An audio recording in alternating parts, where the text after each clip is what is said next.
another video, and yes, you guessed it, it's a top 10 video. Now, I've actually got a new background, which I think is pretty cool. Let me know what you guys think about it, and yeah, go straight into it. This week's top 10 is the most expensive transfers in Premier League history. Now, the reason why I'm actually doing that is because the transfer window is opening really soon in January, and I think with a lot of the teams in the Premier League, they're not doing that great. I think, quite a few teams are going to do a lot of business in January, but we'll have to wait and see. So go straight into it. In 10th place is a player, to be honest, I'm surprised Barcelona sold in the first place, because he's an amazing player. Yes, I'm talking about Alexis Sanchez, who was bought by Arsenal in 2014 for £35 million. Yes, that's a bargain. We obviously know he came to Arsenal last season. He, scored 25 goals in his first season, first of all. Not that many players can say he's done that. And also won the FA Cup. Once again, consecutive years, Arsenal. So, with the help of Alexis Sanchez, which shows how important he is. And not just that, I think Arsenal fans really love him because of his work rate. He's like Tevez, he defends from the front, which, every single football fan, including myself, wants to see their players do it. So yeah, for 35 million, I think Alexis Sanchez is an absolute bargain. Now, in 9th place is a transfer and a player story that I just can't believe was bought for that amount of money. Like, it was just a shock to me. And I'm probably you. Yes, I'm talking about Andy Carroll, who was bought by Liverpool from Newcastle in January 2011 for £35 million. Now, yes, he is, he was bought for the same amount as Alexis Sanchez, for goodness sakes, but because he was, bought earlier in 2011, that's why I put him in 9th place. Now, he only scored like 11 goals in like 58 appearances. He didn't have the best time. So, to be honest, I don't think that was one of the best transfers in the Premier League, but yeah, it happened. 8th place, going straight into it, is the most expensive teenager in the history of football. Yes, I'm talking about Anthony Martial, who obviously plays for Manchester United. Now, they bought him at the start of this season for 36 million from Monaco. Now, for a 19-year-old, that was a bit like, oh my gosh, you're buying a 19-year-old for 36 million. Like, are you being serious? But I have to admit, he is quality. He is actually quality. He's definitely got a big future. And definitely, Man United can keep him fit. Definitely going to play a big part this season in what Man United does. As you can see from the start of the season, he's been creating chances, scoring goals, important goals in the Premier League, in the Champions League. So yeah, for 36 million, yeah, I think that's an investment for the future by Manchester United. I think that's a good signing. In 7th place, it's Juan Mata. I'll go straight into it because I feel passionate about this. He was bought by Manchester United for 37.1 million. Now, for me, I think that transfer was just out of order by Mourinho. Simple as. This guy had won Player of the Year twice in a row. Twice. For one of the biggest clubs in the world. And yet you're selling him. Why? Because you think he doesn't track back enough. Now, the guy is just an attacking player. That's what he does. You get defensive players to do defensive work. Anyway, moving on.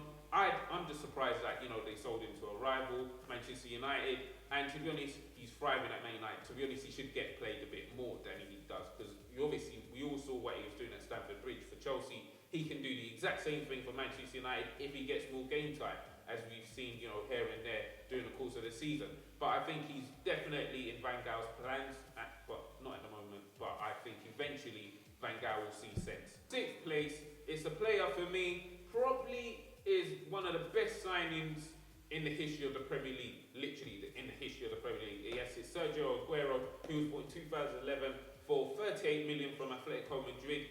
Obviously, buying a player from like Spain or, other like the French league, you can't, be sure they're definitely going to come to the Premier League and do the business. But this guy came, won Manchester City the title like twice. He scored I think it's like 79 goals in 124 games. That's like, God knows what percentage of goals per game that is, but it's good.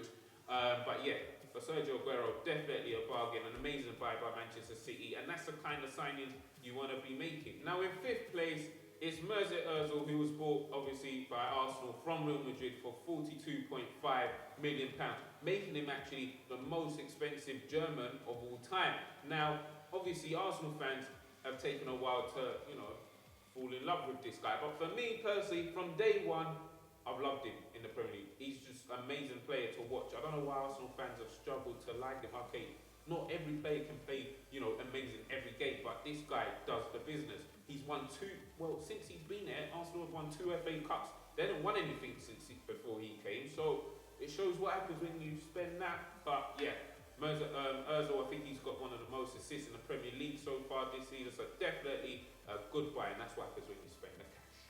Now in 4th place, well, we were all talking about this summer. I was a bit in shock. It's Raheem Sterling, yes, who obviously was bought from Liverpool for £49 million. Obviously, Man City spent that money on him. But for me, I think it was more of an investment. He was 20 at the time when they bought him, and I think they expect him to be at City for a long time. And I think that is a smart buy by Manchester City. Obviously, for a 20-year-old, that is a lot of money. But I think he's got to eventually live up to that price tag. Personally, that's my personal view. Tell me what you guys think about the whole Sterling transfer as well. Didn't do that great the other week against Liverpool, obviously, but I think he's been influential to what Man City have done this season, and I think they're like in 1st place. He's been influential in that. So yeah, I think in the long run, I think he will be worth 49 million. In 3rd place, I'm gonna go straight into it because I want to talk about this guy for a bit. Yes, it's Fernando Torres, who obviously was bought by Chelsea for 50 million. From their rivals, Liverpool. Now, in his first 3 seasons at Liverpool, this guy literally scored, I think it was like 65 goals in 3.5 seasons, which, in the Premier League that is pretty good going. That's just in the Premier League. That's pretty good. Now, in the same 3.5 seasons at Chelsea that he only scored 20 in the Premier League. Now, everyone obviously said, shouldn't have shaved that head because he just lost all his power, all his strength, all the goals just went with the head. But yeah, in the end, the highlight, which possibly, to be honest, if I was able to score, a semi-final, winning goal against Barcelona, which is what Torres did for Chelsea to take them into the final, would I take that? Probably would, I'm sorry, I probably would. That, to be honest, is a massive highlight. Only a few people can say they've scored a semi-final goal against Barcelona in the Champions League. So yeah, although he didn't have the greatest, time at Chelsea, he did score a really important, goal for Chelsea's history. Okay, now in 2nd place is Kevin De Bruyne, who was bought by Manchester City from Wolfsburg for £54.4 million. Now he was obviously at Chelsea, in 2014, but obviously they sold him Chelsea to Wolfsburg. But yeah, I don't think anyone expected him to come back as being the 2nd most expensive transfer of all time, because obviously in that season where he was at Wolfsburg, he had the most assists in the whole of the top 5 leagues in Europe, which shows the caliber and how good this guy is. And he's carried it on in the Premier League already, scoring goals, creating chances. And to be honest, the main reason why, for me, Manchester City are in the top 4 at the moment in the league is because of Kevin De Bruyne. So yeah, definitely a brilliant signing, and they're going to get a lot of seasons out of him. Now in 1st place, it's the one and only Angel Di Maria, who was bought by Manchester United from Real Madrid, obviously, for £59.7 million. Now, it's just ironic and funny that, the most expensive player in the Premier League ever was only there for 1 season. But yeah, that's what happened. It just didn't work out, and it's just sad. He's an amazing player, but unfortunately, it didn't work out. And sometimes that's what happens. But hopefully, maybe he might return.